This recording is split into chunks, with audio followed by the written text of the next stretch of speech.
Morning to all. এই happy Sunday. এই যে লুচি আর ছোলার ডাল নিয়ে বসে পড়েছি। আজকে ব্রেকফাস্ট থেকেই ব্লগটা স্টার্ট করলাম। চলো ব্রেকফাস্টটা খাই। আজকে সবার বাড়িতেই মোটামুটি লুচি হয়, আর কারো কারো বাড়িতে রুটিও হয়, পরোটাও হয়। তো তোমাদের বাড়িতে কি কি হয় না হয় একটু জানাও। সানডে ব্রেকফাস্ট একটু কমেন্ট বক্সে জানাও। তো চলো খেয়ে নিই, তারপর আবার দেখা হচ্ছে। রান্নাঘরে চলে এসেছি। আজকে ভাবছি একটু চাটনি বানাবো।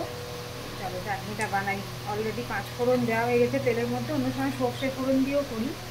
চলো বানাই। এই চাটনি বানানো চলছে, এদিকে ভাত বসিয়েছি। চলো এটা সিম আছে, হতে থাক। লাঞ্চ করতে বসে গেছি দুজনে। এই যে চিকেন, আর আজকে চিকেনের ঝোলটা একটু কম হয়ে গেছে বলে আবার ডাল বানাতে হলো। যদিও ইনিই বানিয়েছেন, আমি কিছু আজকে বানাইনি। সারা সপ্তাহ ধরে আমি রান্না করবো, আর এই ঘাসের মুখ দিয়ে চলবে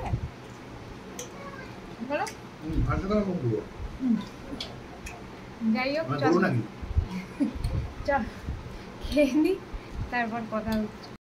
লাঞ্চ মেনু এই যে চিকেন, মুগ ডাল আর দই আর চাটনিটা দেখাচ্ছি না, চাটনিটা বানিয়ে বেরোচ্ছি আমরা 4 জন মিলে একটু সন্ধেবেলায় খাওয়া খেতে।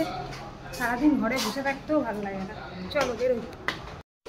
তো যে ফার্স্ট টাইম জেঠুর বাড়ি এসছে। তোকে দিচ্ছে, দেখ দেখেছিস, দেখ দিদিকে দিচ্ছে। এটা কে? এটা কে? দিদি? দিদি? ও বলছে হ্যাঁ। এই দেখুন জেঠুর কোলে কি সুন্দর উঠে গেছে, আর জেম্মাকে কি বলার চেষ্টা করছে। আর মিয়া পুষি দেখেও খুব খুশি।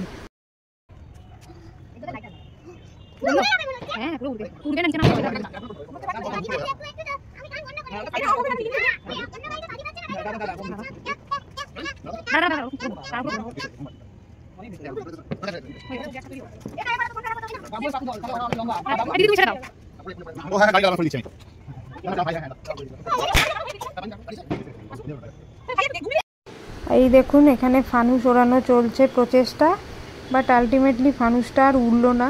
দেখুন ক্রমশ নিচের দিকে চলে যাচ্ছে। আর এই দেখুন চারদিকটা কি সুন্দর সাজানো রয়েছে। আমিও একটু বাজি ফাটিয়ে নিলাম। এই বছর কোনো বাজি ফাটাইনি, সেই জন্য খুব মজা হলো। তো ঘোরা হয়ে গেল জায়ের বাড়ির থেকে। তো ব্লগটা আর বেশি লং করছি না, আজকের মতন এইটুকুই। সবাই ভালো থেকো, tata bye bye, good night.